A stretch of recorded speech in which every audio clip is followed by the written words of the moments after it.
سے سوال بھی ہیں جو نوجوان نہیں کرتے، گھبراتے ہیں کہیں مولانا سے کریں گے ڈانٹ نہ دیں۔ کبھی بھی سوال سے گھبرایا نہ کرو۔ ان بیماریوں کا علاج اگر ہونا ہے تو مکتب اہل بیت میں ہونا ہے۔ کڈنی خراب آپ ہاسپٹل جاتے ہو، آنکھ خراب ہو ڈاکٹر کو دکھاتے ہو۔ یہ جو عقیدتی شبہات، وسواس جو شیطان من الجنت والناس اور خناس آپ کے ذہنوں میں وسوسے کرتا ہے، یہاں تک کہ ایک جوان نے کہا کہ مولانا جب نماز پڑھتا ہوں تو نماز میں شیطان اللہ کے لیے میرے ذہن میں برے خیالات پیدا کرتا ہے۔ اب کہتا ہے کسی مولانا کو کیا بتاؤں، کسی کو سمجھ بھی نہ آئے کہ من ہی من میں اللہ کو برا بلا بولتا ہوں، کیا کروں ان وسوسوں کا؟ میں نے کہا پھر تم نے کیا کیا؟ کہ بس یہ کہ میں نماز چھوڑ دی ہے میں نے کہا شیطان تو کامیاب ہو گیا، وہ چاہتا یہی تھا تجھے وسوسہ دے اور تاکہ تم مصلی عبادت سے کیا ہو جائے، دور ہو جائے۔ شیطان 7000 سال عبادت کرنے والا ہے، وہ آپ کے لیے جو جال بچھاتا ہے نا وہ آپ کی سوچ سے بڑا ہے۔ جب کوئی پلاننگ کرتے ہیں نا، کہتے ہیں ہم دشمن کو یہ کریں گے، پھر اس نے یہ کیا تو یہ کریں گے، پھر یہ کیا تو یہ کریں گے، وہ 10-20 اسٹیپس کی پلاننگ کرتے ہیں، سنگل اسٹیپ کی کوئی پلاننگ نہیں کرتا کہ اگر ہم نے یہاں سے راستہ روکا شاید وہاں سے آ جائیں۔ شیطان کی پلاننگ ایسے ہوتی ہے، اگر میں نے ایسے یہ بولا اس نے یہ نہیں کیا تو اس دروازے سے داخل ہو جاؤں گا، وہ دروازہ اس نے بند کیا فلاں دروازے سے داخل ہو جاؤں گا۔ شیطان آپ کو جو گیم کھیلتا ہے آپ کے ساتھ، وہ آپ کی زمین میں نہیں کھیلتا، پہلے آپ کو اپنی زمین میں لے آتا ہے، اور جب آپ شیطان کی زمین میں شیطان کے ساتھ کھیلو گے تو ان دی اینڈ جیت کس کی ہوگی؟ شیطان کی ہوگی۔ اور وسوسے کی مثال اس تسبیح کی طرح ہے، اسے بولتے ہیں حلقہ جو گول ہے۔ وہ کیا کرتا ہے؟ آپ کے ذہن میں وسوسہ لاتا ہے، ایک وسوسہ دور کیا، دوسرا دور کیا، تیسرا دور کیا، چوتھا، اور اس رسی کو نیچے سے باندھ دیتا ہے۔ آپ گھومتے رہو گے، وسوسہ کبھی ختم ہوگا ہی نہیں، حلقہ بنا دیتا ہے۔ اب اس حلقہ شیطان سے انسان کو وہ کیسے نکلے گا؟ ایک بچہ تھا کہنے لگا مولانا میری ماں نے ہمارا جینا حرام کر دیا۔ بھائی کیا کیا آپ کی امی نے؟ کہا اسکول سے آتے ہیں، کالج سے آتے ہیں، فوراً دروازے پہ کھڑا کر دیتی ہے، تیرا پاؤں نجس ہے، پتہ نہیں تیرا کیا نجس ہے، جلدی جاؤ، یہ نہیں کہ پاؤں دھو کے آؤ، نہا کر آؤ۔ کہ دن میں 4-5 مرتبہ نہانے کے لیے بھیجتی ہمیں، کیونکہ وسوسہ ہے۔ وضو کرتی ہے تو 10 مرتبہ ہاتھ کو دھوتی رہتی ہے۔ دین نے کہا 2 مرتبہ تو 2 مرتبہ، اب جتنے وسوسے آتے ہیں پھینک دو ان کو۔ 3 مرتبہ کپڑا دھونے سے پاک ہو جاتا ہے، اب چھوڑ دو، وسوسوں کو چھوڑ دو۔ سختی سے معصوم نے منع کیا ہے۔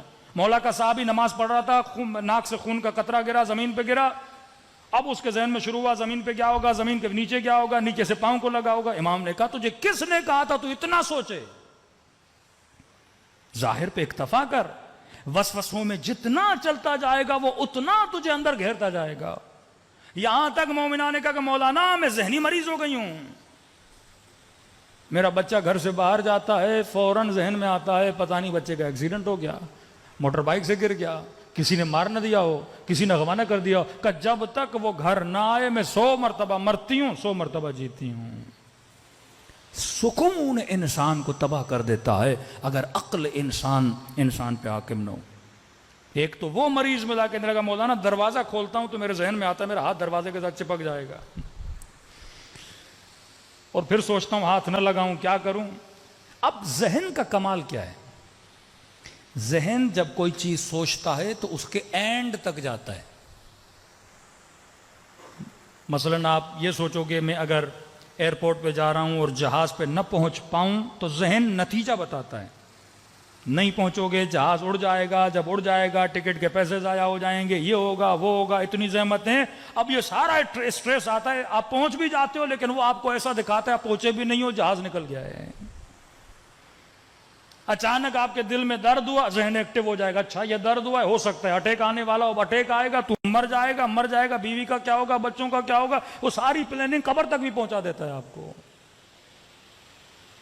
اتنے وسوسے آپ کے ذہن میں لاتا ہے۔ توکل کا مطلب ہے خود کو رہا کرو، کس کی طرف؟ اللہ کی طرف۔ خود کو آزاد کرو، کس کی طرف؟ اللہ کی طرف۔ اب ہمارے استاد اخلاق تھے، یہی مسائل تھے، انہوں نے کہا بھائی اس کا ایک ہی حل ہے کہ جس چیز سے، امیر المومنین کا ایک جملہ ہے، فرمایا جس چیز سے ڈرو اس کے اندر خود کو پھینک دو، ڈر ہی ختم ہو جائے گا۔ سوئمنگ پول میں مثلا بندہ جانے سے ڈر رہا ہے، ہاں پتہ بھی ہے پانی کمر تک ہے، کودوں گا مروں گا نہیں، لیکن وسوسہ وہم کہتا نہیں جاؤ گے تو مر جاؤ گے، مر جاؤ گے۔ اب مولا فرماتے کہتا ہے نا مر جاؤ گے تو جا کے دیکھو واقعا مرتے ہو کہ نہیں۔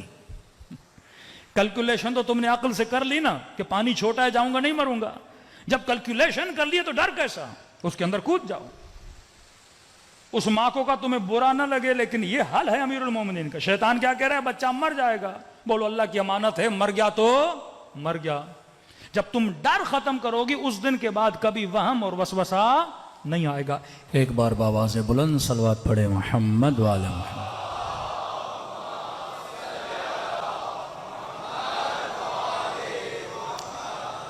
تو فرمایا جس چیز کا وسوسہ، جو خوف، جو ڈر تمہیں دلا رہا ہے، اس ڈر سے خود کو آزاد کر۔ جب تک آزاد نہیں کرے گا، دیکھیے دشمن کس چیز سے ڈراتا ہے؟